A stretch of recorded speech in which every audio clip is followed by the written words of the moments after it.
Hello there. I know we're about 5 minutes late this morning, but I'm going to finish up Crowley's introduction to his own Tao Te Ching. And then in honor of Valentine's Day, Constance is going to share something with us from Rumi about love. And you're going to read that too. And maybe I'll do something too. I've been informed. Crowley's trying to explain the Tao to turn of the 20th century Europeans. I am only too painfully aware that the above exposition is faulty in every respect. In particular, it presupposes in the reader considerable familiarity with the substance. Indeed it does. Thus practically begging the question.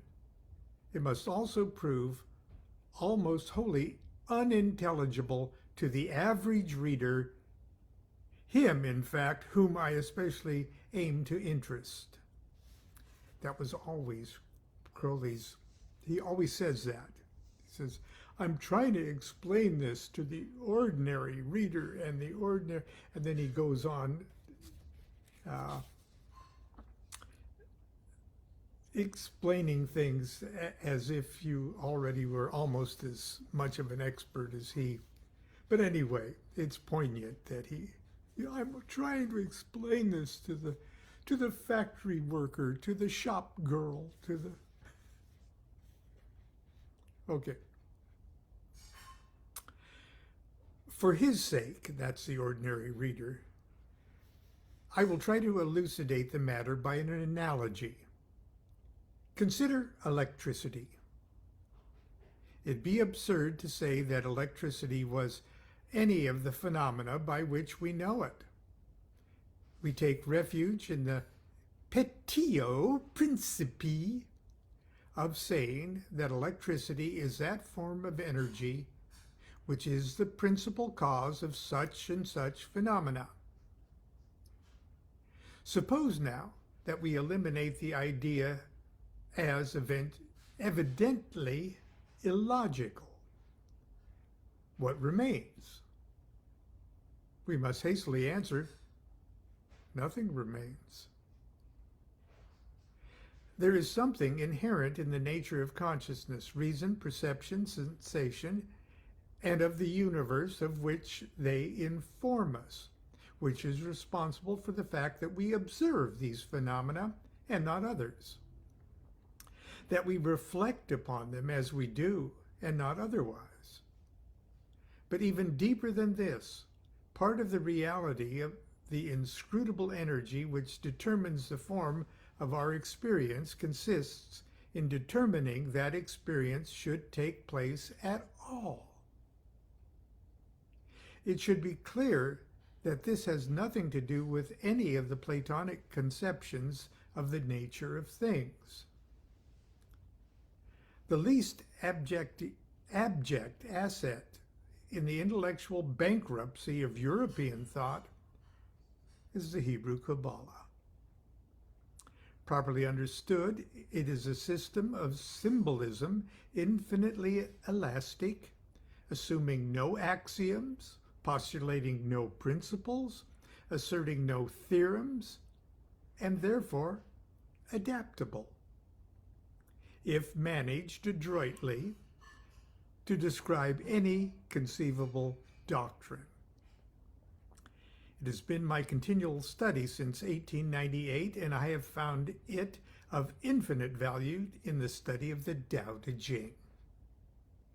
By its aid, I was able to attribute the idea of Lao Tzu to an order with which I was exceedingly familiar and whose practical worth I repeatedly proved by using it as a basis of analysis and classification of all Aryan and Semitic religious religions and philosophies. Despite the essential difficulty in correlating the idea of Lao Tzu with any others, the persistent application of the Kabbalistic keys eventually unlocked this treasure house. I was able to explain to myself his teachings in terms of familiar systems. This achievement broke the back of my sphinx. Having once reduced Lao Tzu to Kabbalistic form, it was easy to translate the result into the language of philosophy. I'd already done much to create a new language based on English with the assistance of a few technical terms borrowed from Asia, and above all, the use of a novel conception of the idea of numbers and algebraic and arithmetical proceedings to convey the result of spiritual experience to intelligent students.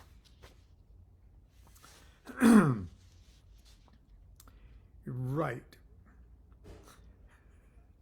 It is therefore not altogether without confidence that I present this translation of the Tao Te Ching to the public.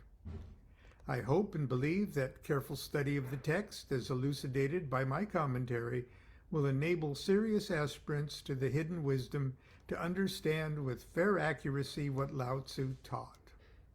It must, however, be laid to heart that the essence of his system will inevitably elude intellectual apprehension unless it be illuminated from above by actual living experience of the truth. Such experience is only to be attained by unswerving application to the practices which he advocated. Nor must the aspirant content himself with the mere attainment of spiritual enlightenment. The mere attainment of spiritual enlightenment, however sublime. All such achievements are barren unless they be regarded as a means rather than the ends of spiritual progress, and allowed to infiltrate every detail of the life, not only of the spirit, but of the senses. The Tao can never be known unless it interprets the most trivial actions of everyday routine. It is a fatal mistake to discriminate between the spiritual importance of meditation and playing golf. To do so is to create an internal conflict. Let there be no difference made among you between any one thing and any other thing, for thereby there cometh hurt. And if you'll recognize a quote from the Book of the Law there. He who knows the Tao knows it to be the source of all things soever, the most exalted spiritual ecstasy, and the most trivial internal impressions are, from our point of view, equally illusions, worthless masks which hide with grotesque painted pasteboard, fake and lifeless, the living face of truth. Yet from another point of view, they are equally expressions of the ecstatic genius of truth, natural images of the reaction between the essence of oneself and one's particular environment at the moment of their occurrence. They are equally tokens of the Tao, by whom, in whom, and of whom they are. To value them for themselves is to deny the Tao and to be lost in delusion. To despise them is to deny the omnipresence of the Tao and to suffer the illusion of sorrow. To discriminate between them is to set up the accursed dyad. To permit the insanity of intellect to overwhelm the intuition of truth, and to create civil war in the consciousness. From 1908 to 1918, the Tao Te Ching has been my continual study. I constantly recommend it to my friends as the supreme masterpiece of initiated wisdom, and I was constantly disappointed when they declared that it did not impress them, especially as my preliminary descriptions of the book had aroused their keen interest. I thus came to see the fault lay with Legg's translation, and I felt myself impelled to undertake the task of presenting Lao Tzu in language informed by the sympathetic understanding which initiation and spiritual experience have conferred upon me. During my great magical retirement at Esopus Island in the Hudson River during the summer of 1918, I set myself to this work, but I discovered immediately that I was totally incompetent. I therefore appealed to an adept named Amalantra, with whom I was at time in almost daily communion. He came readily to my aid and exhibited to me a codex of the original, which conveyed to me with absolute certitude the exact significance of the text. I was able to divine without hesitation or doubt the precise manner which Legg had been deceived. He had translated the Chinese with singular fidelity, yet in almost every verse the interpretation was altogether misleading. There was no need to refer to the text from the point of view of scholarship. I had merely to paraphrase his translation in the light of actual knowledge of the true significance of the terms employed.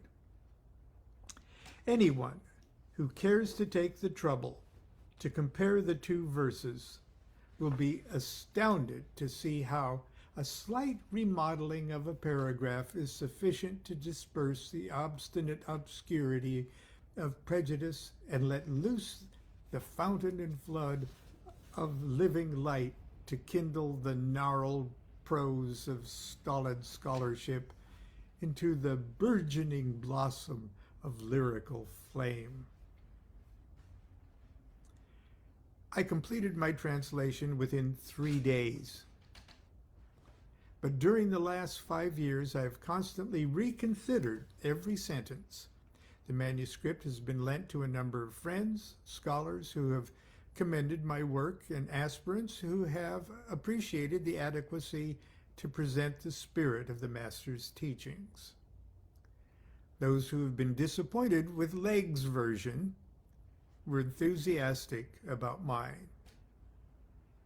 The circumstances is in itself sufficient to assure me that love's labor has not been lost, and to fill me with enthusiastic confidence that the present publication will abundantly contribute to the fulfillment of my true will, for which I came to earth, and wring labor and sorrow to the utmost of which humanity is capable, the will to open the portals to the spiritual attainment to my fellow men and bring them to the enjoyment of that realization of truth beneath all veils of temporal falsehood, which had enlightened mine eyes and filled my mouth with song.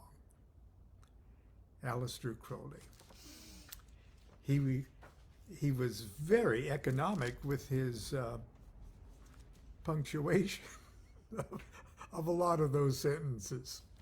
Okay, that's Crowley's introduction to the Tao Te Ching, his Tao Te Ching, and it is absolutely wonderful. And if you have your own favorite copy of the Tao Te Ching, I really encourage you to read it side by side with Crowley's. And you'll see that in many places, maybe not all, but in many places, Crowley was not exaggerating the importance of that work. Okay, it's Valentine's Day here, and I wrote Constance a Valentine's card. Well, many, but this is one. This is one of them, but this is the one that I wrote 20 years ago today. Oh, God. Valentine's Day 2002. Now, I've used a verse of this song, or of this poem, in the lyrics of a song that I wrote called When You're Not in Love. But that's not the name of this poem, okay? It's just Valentine's Day 2002. And she's sitting right here because she's going to read something truly profound. But first, Valentine's Day 2002. Saint Valentine was martyr Ed. He broke the law and lovers wed, so that they could share the nuptial bed and live as one till they were dead. But Valentine himself was chaste. The wine of love he'd never taste, the pain of childhood never face. That pious asshole had it aced. He'd never know to what extent familiarity breeds contempt, or how his ritual would cement two foolish souls to lives misspent. How romantic.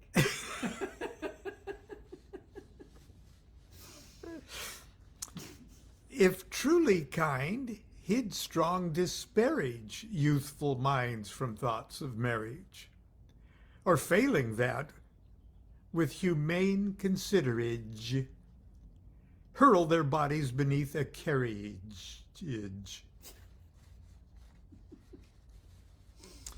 But though I snore like 10 militias and never help you with the dishes, and though my laundry smells like fishes,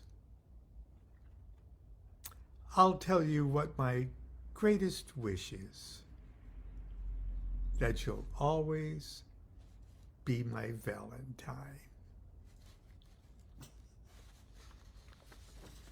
Aren't we sentimental old fools? Okay, Is that what you call it? now, Constance, yes, go ahead. I've come in from the kitchen. I'm making Lon blueberry pancakes, weird ones on Valentine's Day. I'm wearing my apron. You are not seeing me. I am reading from a book, my favorite book. You can tell. Here, show before I open it. It's falling apart. It was a gift to Lon.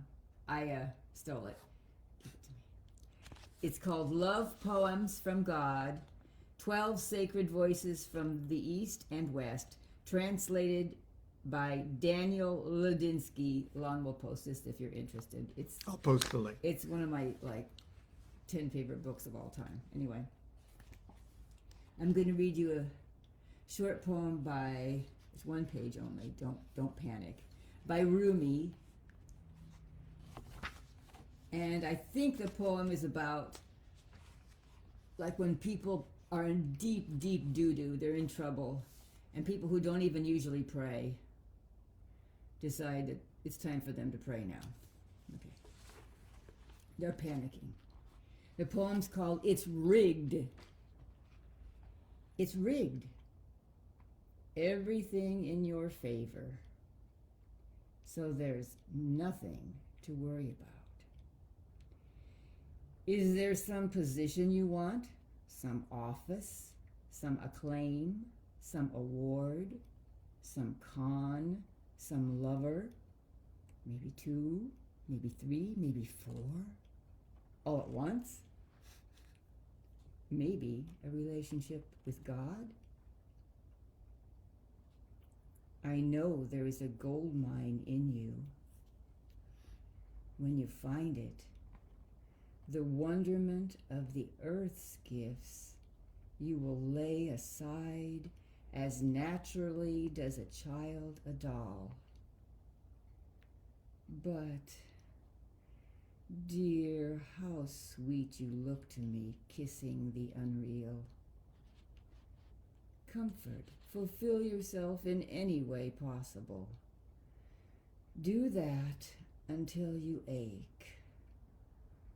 Until you ache. Then come to me again.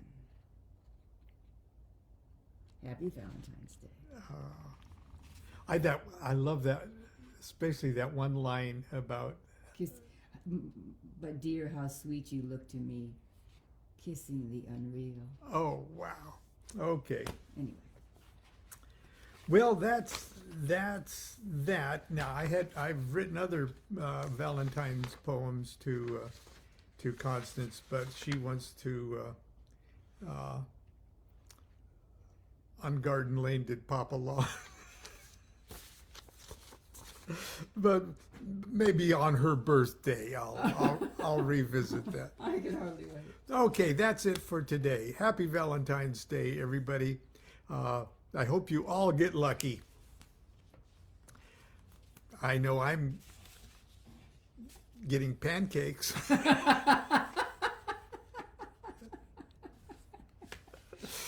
Okay, all right. Continue to be good to yourself and be good to each other. Do what thou wilt shall be the whole of the law. Love is the law, love under will. Bye-bye.